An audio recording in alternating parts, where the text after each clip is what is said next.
ना हो तो 300 से 350 सीट इंडिया गठबंधन और गैर बीजेपी को लोगों को। चावल जो हम लोग उस समय अच्छा 25 रुपए किलो मिल रहा था, आज 50 रुपया से जो हम लोग 100 रुपए किलो लेते थे 220 रुपए किलो। अंग्रेजों ने खाने पीने की चीजों पर कभी टैक्स नहीं लगाया, लेकिन मोदी सरकार ने ये काम किया। राजा किसी बनिया को किसी देश का राजा बना दिया जाए तो चूस लेगा, और ये मोदी जी ने साबित कर दिया। देश में ना हो तो 300 से 350 सीट इंडिया गठबंधन और गैर बीजेपी को लोगों को मिलेगा। तो इसी के चलते वो जो है इंडिया सबसे नफरत कर रहा है।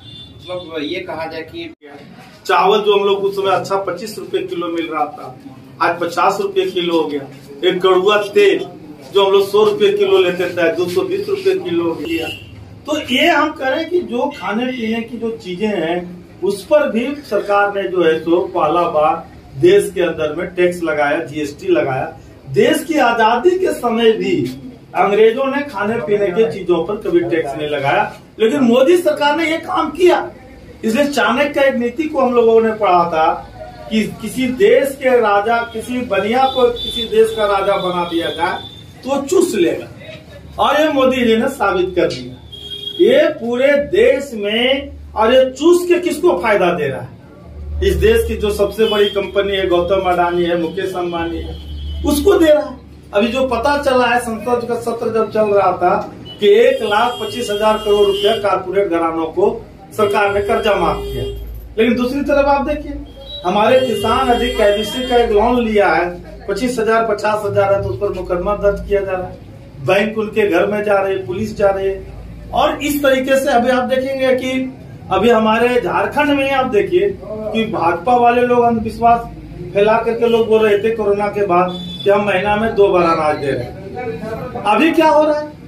अभी तो दिसंबर से 2 बार का अनाज तो बंद हो गया, जो 1 बार मिल रहा था। 1 बार के अनाज में भी लोगों के सामने एक आफत है कि जो 5 किलो अनाज मिल रहा था अभी 3.5 किलो 3 किलो मिल रहा है, और 77,000 मैट्रिक टन अनाज केंद्र ने झारखंड से काट लिया।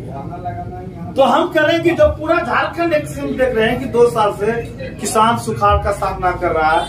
पूरा किसान जो है तो सुखाड़ के चपेट में है, पूरे इलाके में धान की खेती नहीं हुई है। तो ये पूरी तरह से एक जो है भेदभाव जो है तो सरकार कर रही है, और भेदभाव के तरीके से कोई भी सरकार जो है नहीं चल सकती। अब राज्य के अंदर हो, कहीं भी हो, लड़ाई शुरू की है। अभी आपने देखा कि तीन कृषि काला कानून को सामने लाया। देश के लाखों किसानों ने 1 साल 1 महीना वो लगातार आंदोलन किए और 703 किसान शहीद हुए। लेकिन जो लोग कहते थे कि मोदी रहते हुए कानून वापस नहीं होगा, लेकिन 3 कृषि काला कानून ने किसानों ने शहादत दे करके ये तीनों काला कानून वापस लिया। और आज जब वापस लिया, एक समझौता हुआ कि हम एमएसपी लागू करेंगे, हम जो है सो किसानों को जो सुविधाएं हैं वो मिलेगी। लेकिन आपने आज जो केस हुआ वो वापस होगा, जो शहीद हुए उन परिवारों को मुआवजा दिया जाएगा। लेकिन अब 1 साल से ऊपर हो गया है, अभी तक न एमएसपी लागू है, और नहीं तो अभी आप देख रहे हैं कि पूरा फसल का लागत जो है नुकसान में चल रहा है। तो ये कुल मिला करके भाजपा के लोगों को किसान जो इस बार जवाब देने के लिए तैयार है।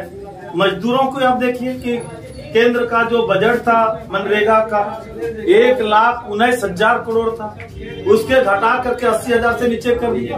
और अभी आप देखेंगे कि मनरेगा में जो मजदूरों को काम मिल रहा था वो काम भी बंद हो गया। मटेरियल का पैसा नहीं मिल रहा है, मजदूरी नहीं मिल रहा है। कि कुल मिला करके